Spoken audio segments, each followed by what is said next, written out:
One of the most effective clips has comments from a South African member of parliament who lived under apartheid and believes that any such equation of Israel to South Africa under apartheid is absurd. As a black South African who was born under apartheid in the administrative capital of South Africa, Pretoria, I know what apartheid is. I've experienced it. My parents experienced it. But having been to Israel on a number of occasions, I know that nothing is happening in that country that I've either seen or read that can be compared to apartheid in South Africa. For example, when I had to see a white doctor who was prepared to have black patients, I would have to go to a back room, a specially segregated room where black patients of white doctors went. We could never enter through the same door that was used by white people. Now compare that to Israel.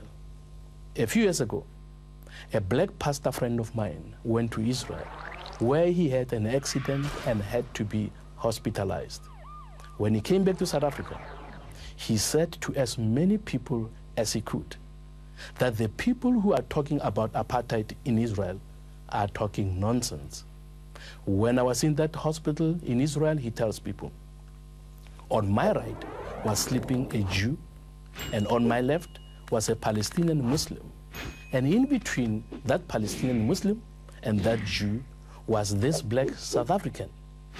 In private, the Palestinians he was with in the hospital said to him, "This Israel is an apartheid state thing, is what politicians are saying.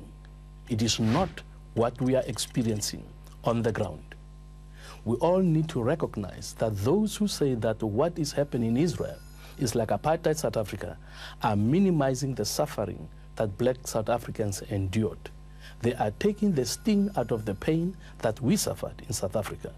As a member of the South African Parliament, and in the name of millions of my fellow black citizens of that country, we know what apartheid really was.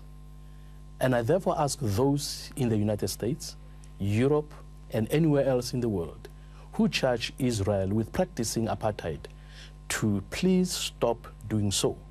You are damaging the truth. You are damaging any chance for peace in the Middle East. And most of all, you are destroying the memory of the real apartheid. The charge that Israel is an apartheid state is a lie about the real Israel, and it is a lie about the real apartheid.